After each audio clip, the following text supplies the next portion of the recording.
Fantastic. Thank you for the introduction. Yeah, I'm Clinton Kyle Hollister, owner of TW Hollister and Company, and we got 3 cocktails today we'll be making for you guys. There's a Manhattan, sorry, not Manhattan, Martini, Negroni, and we're gonna be making a bamboo. So yeah, should we just get started here? Yeah, I'm Okay. gonna be your sous chef, so totally put me to work, whatever you need. So the first thing we'll need is a mixing glass. You can use anything, like whether it's one of those shakers, metal shakers, a normal glass, just anything to hold ice and liquid. Fill it with some ice.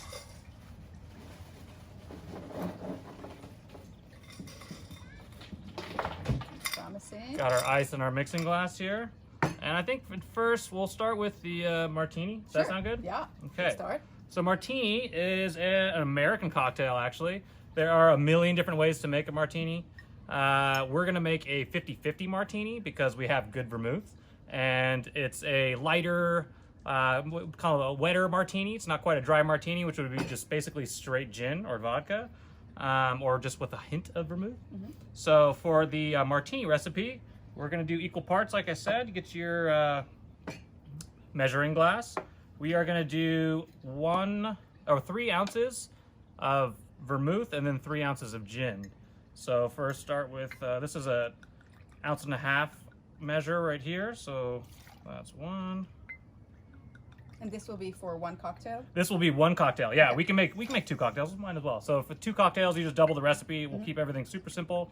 So that this would be, was 3. yeah, it will be 6 6, ounces okay. total of vermouth. There's the vermouth, and then we go for the gin. Same measurement. We're going to be using a Plymouth gin this time. And we'll do 6 ounces again. Okay.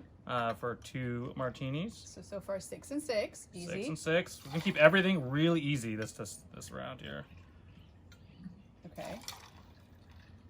Amazing. So Kyle, I'm gonna ask you a few questions because I'm so curious, you know, about your work and admire it. So I know you actually get some of the herbs you're using from the famous Hollister Ranch. We do. We get, so our vermouths are made with San Ynez white wine, all organic botanicals, and then we sweeten them with sage blossom honey. And so the sage blossom honey comes from the ranch. Beautiful. And then we also pick some hummingbird sage and some other sages from the ranch. And those are mainly in the red vermouth, which we'll have next in the Negroni. But yeah. So all local. Local as we can be, yeah. So Correct. so far we have the gin and the vermouth in here, equal parts. So you can scale it any way you want. I'm doing 3 ounces of each because that's what fits in this glass. So you kind of adjust the ratio based on what fits in the kind of the glassware you're using. So we have our vermouth and our gin, and then we're gonna go with just 2 dashes of orange bitters. I put on the list the Fee Brothers because that's what the Liquor and Wine Grotto uses or has. There's also Scrappy Bitters. There are a multitude of really nice high-end bitters on the market today, which is very fun to play with. So let's do 2 dashes. 1, 2, yeah, there we go. That was And 2 dashes. then that was 2 dashes. Yep. Cocktail stuff is all to taste, you know, just kind of fluid. Yep.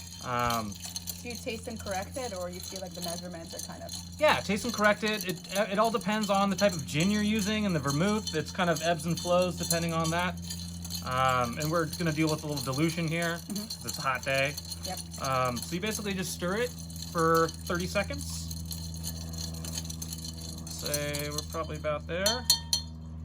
And then you want to get your glasses and your strainer. We're using a julep strainer because we're using this mixing glass. So it looks like this. Goes on the inside there, holds the ice out, and then we're gonna fill them up. Super easy recipe. Yeah, that's what I mean. To keep it easy. I like you can really geek out on a martini recipe. Everybody has their own style and flavor. Yeah. I mean, the Winston Churchill doesn't even use vermouth. It's basically just a chilled shot of gin. That was his famous drink. And but I like the lighter, more flavorful, kind of floral botanical characteristics of using a 50-50 martini. Yeah. The last step on the martini is grabbing a lemon. We're going to garnish with a lemon and taking a little slice here of the peel. Get that off of there. So there's one. And then two. And this is the trick here. It took me a little while to figure this out after watching bartenders do it. So we're gonna zest it a little bit on here, or just express a little of the essential oils over the top of the drink. To do that, you have your slice, you face it outwards, and you just kind of pinch it like this. Yeah. And you'll see the top of the drink will kind of be hit by some oils, and it'll get a little slick on it. Yeah. That's a good little technique there. And then we're gonna trim this up just to make it nice. Symmetric. Perfect. Yeah, it's really nice like that. Hopefully you guys can see in the screen there. And then that just goes in the drink. So there is one martini. And then we're gonna do the same thing with the second one, obviously. So again, facing it outwards, just a little pinch. You'll see all the oils shoot out and coat the top. And then garnish, turn it up a little bit.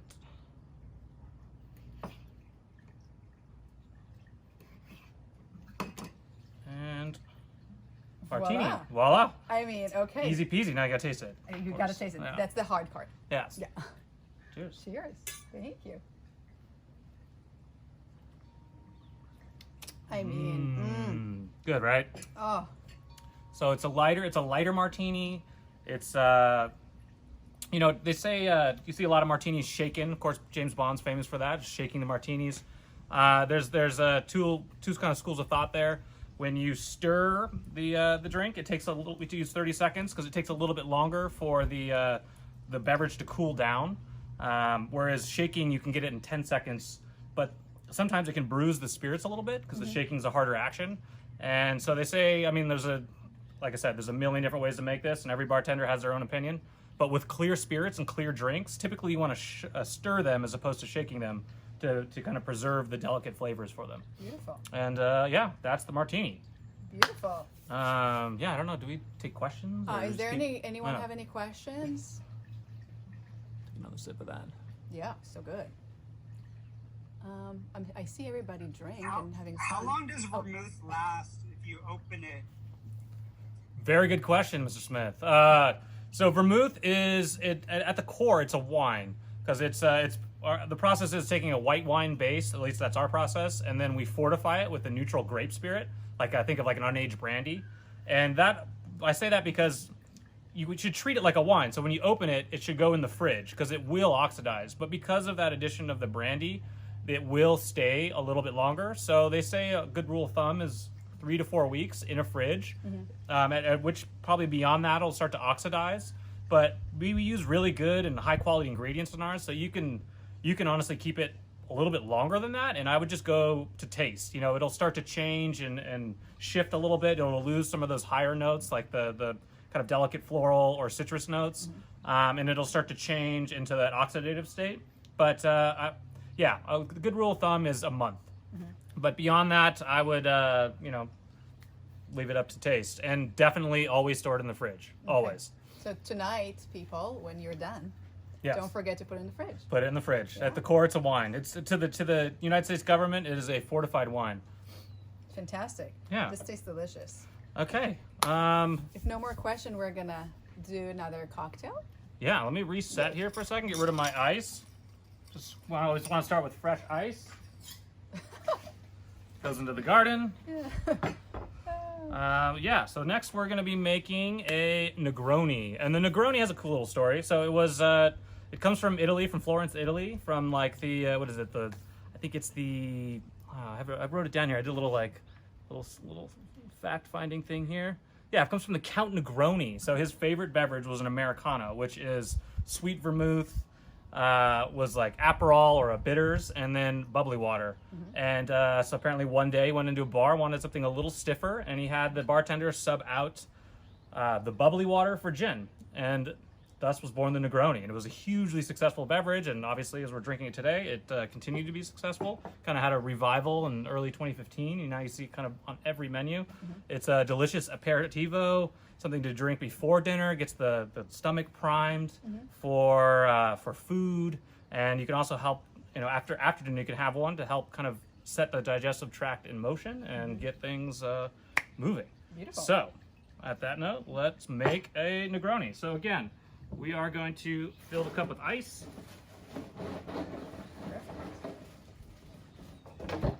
Same mixing glass, filled with ice.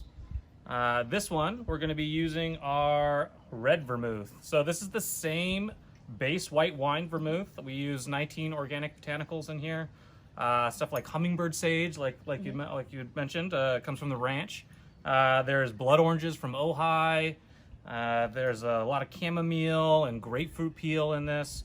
And then and at the end, we blend everything back together and we sweeten it with sage blossom honey. And then the color comes from an organic caramel that we get from a candy manufacturer in Europe.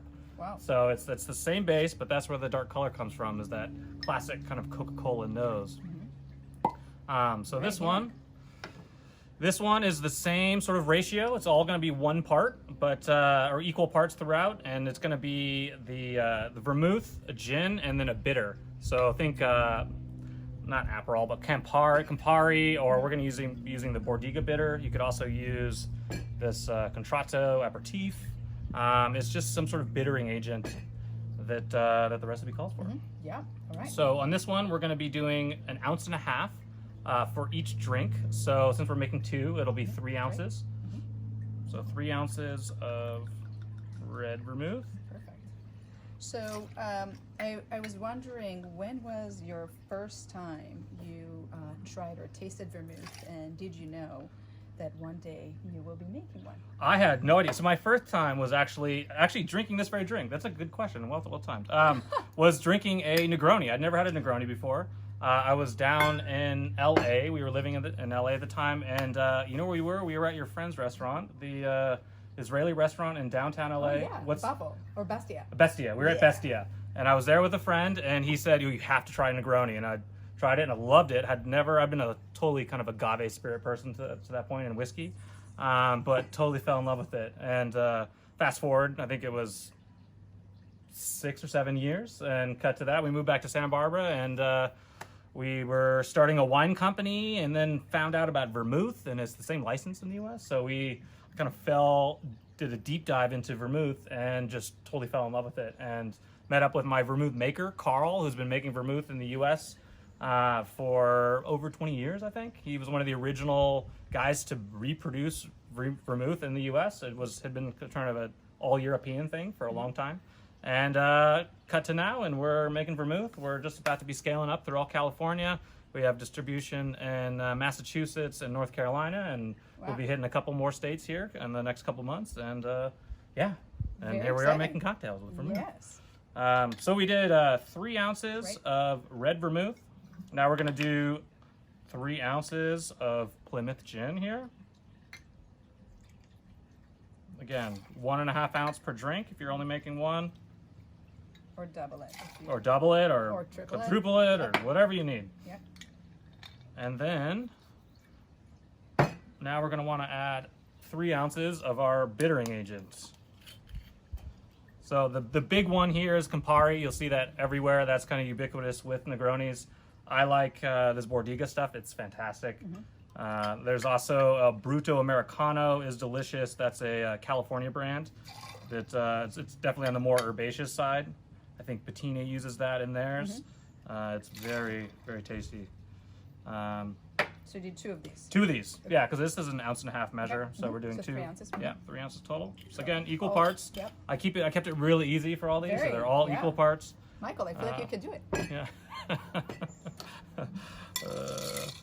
So where can one buy your beautiful vermouth? So we sell it at a number of spots in Santa Barbara. We have the Liquor and Wine Grotto. You can buy it through our website. Okay. There's an online place called Bitters and Bottles that sells it out of San Francisco. Then we're also at the Wine Plus Beer and the Bottle Shop in Montecito.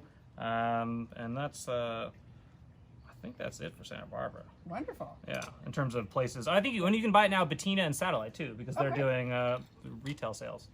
Nice. So, Negroni.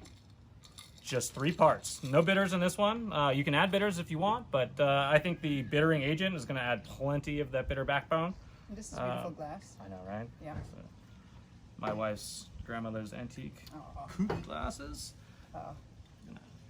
wifey is Do this. amazing. We love Ashley.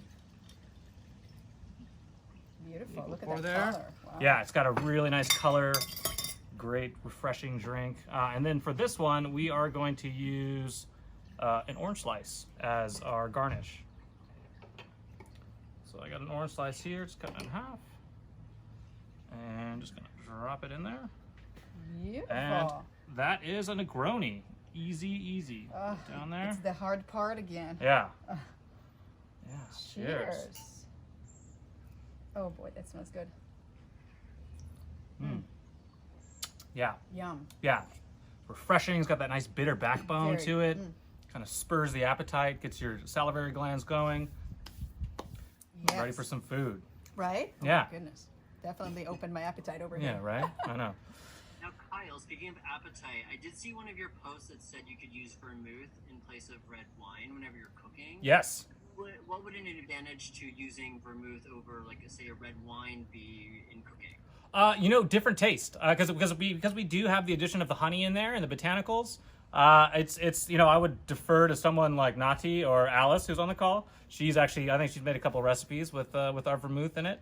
It's just a different flavor profile. And that's actually, I'm glad you brought that up. That's a great thing to do. If you find the bottle's gone bad to like where you don't want to drink it anymore, use it for cooking. Keep it around.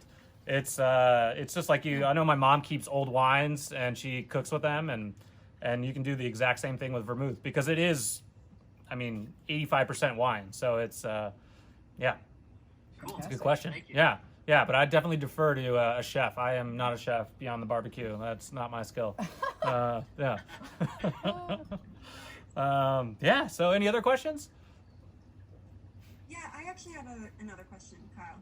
So you made 2 drinks that are classically Italian, and then you also mentioned kind of being interested in agave and tequilas before. Can you mix vermouth with like other liquors besides kind of Italian liqueurs? Yeah, that's a great question. And actually, this recipe right here, if you were to sub out the gin and put in mezcal or something like that, you could make like a Wacken Negroni, which is delicious. And it has that sort of smoky essence to it that is really fun to play with. And you do the same measurements. Same exact measurements. Negroni is amazing. If you're at home, you can make it in a glass. You don't even need to stir it up. You just put 1, 1, 1, 1 all the way through, and it's delicious. Absolutely delicious. Beautiful. And and there's different ways to serve the Negroni. You can use the big block ice and put it in like glasses like this and drink the Negroni there.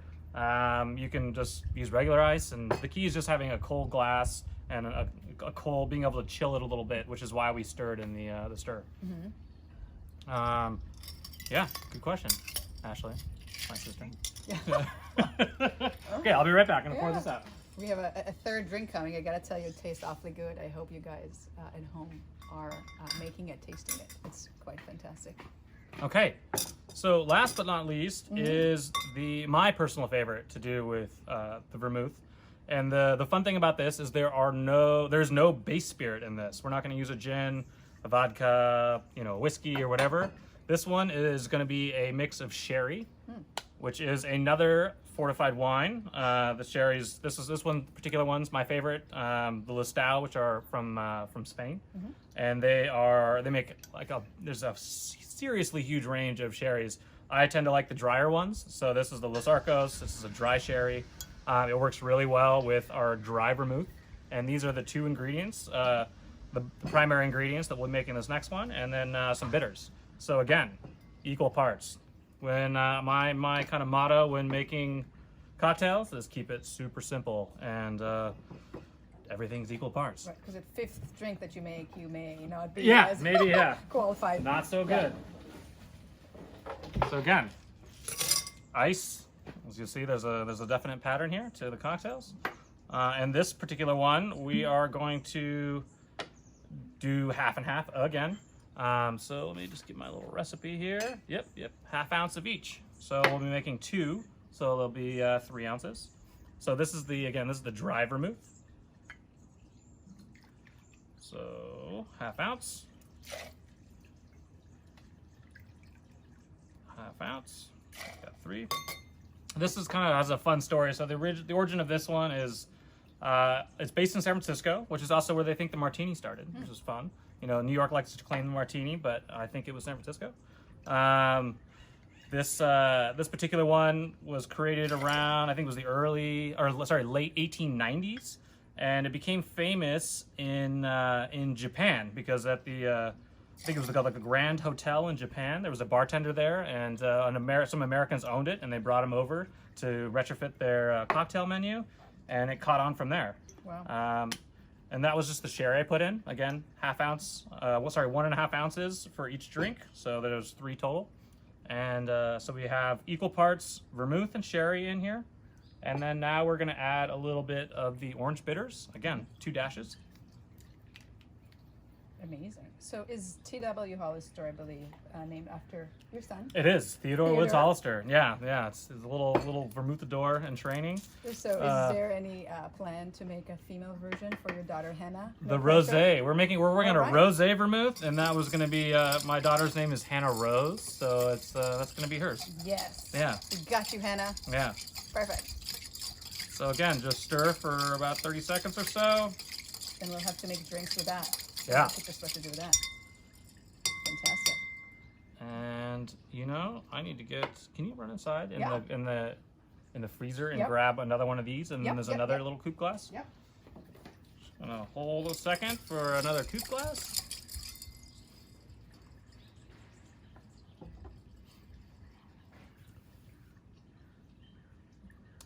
Yeah, this particular cocktail. Are you Yeah, allowed to reveal the base of the rosé? the base, as in the wine. There could be a rosé wine. So we're using the same white wine that we use everything else for, and the color is coming from organic hibiscus and actual rose leaves that we've been getting or rose petals, I should say, from the thank you, Yes. from Rose Story Farm in Carpinteria. Wow. That one is put on hold a little bit because of COVID. We were like done with the recipe, and then my vermouth maker got stuck where he lives in Nantucket because he couldn't come back to California. So, but that will be here soon. Again, so we're gonna pour into a Especially coupe late, glass. like Hannah. Yeah, exactly. This is such a beautiful color. Yeah, this one's Wow. a lot of fun. So this one, pour into a coupe glass, and then we are gonna garnish with some more lemon here. You're going to do the same technique with squeezing it and... That one I don't really use for this. I just kind of drop the peel in there. Okay. So take a peel. I'm gonna make 2 here. Just for aroma and decoration. Yeah, Roman decoration, exactly. Perfect. In this particular one, I'm gonna put a little, trim it up here, make a nice rectangle, square edges. And then to make it garnish, we're gonna take and we're gonna slice down the middle, just part of the way. Don't connect the sides. Just make a little slit In the center, like in a the little... center, just like something like that. I don't know if you guys can see that, but that allows us so we can put it here on the edge. Let's see if we can get there. Just have a little decoration. nice. See if we can save it. Again, I am not a bartender, but there we You go. are. Little thing. Yeah, today I am. Well, this is incredible. Okay, do the same thing here. Little slit there. And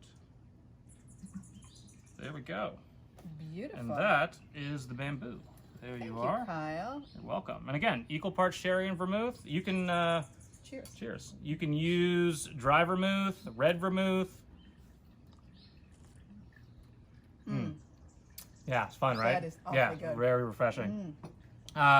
You could make a perfect bamboo, which is anytime you hear perfect, that's traditionally equal parts red and dry vermouth in whatever recipe it is. And yeah, that's those are the three drinks Incredible. make here today. Does anybody else have any questions? All right. So what makes us be cause is actually cause. So speaking to our cause this week for United Way Santa Barbara County is Steve Ortiz. All right. Steve, Is that my call? Well, I just want to say thank you, number one, for selecting us. Kyle, it's pretty cool to do this, and we're looking forward to learning more about drinks. I got my bottle right here. All right. Yeah. Supporting as well. Got a couple at home. But, overall, just thank you. The support that you're giving us is specific to our literacy programs. And if you're not familiar, we're in every school district between Carpinteria and Santa Maria supporting our schools. On a daily basis, we serve about 12,000 kids through literacy intervention programs. During COVID-19, with school closures, our numbers skyrocketed to 38,000 kids using our software every single day. So it's a lot of support going out to not only the students, but the parents in that engagement and involvement. We're running our virtual summer program right now, which is typically in person. It's an award-winning national program that really helps students not lose their academics over the summer, or most vulnerable in our community. It's been running for almost 25 years. And as I mentioned, won a national award as being the best summer learning program in the nation about 5 years ago. So the support that you're giving through Because is going to go directly to support those literacy initiatives in support of our schools.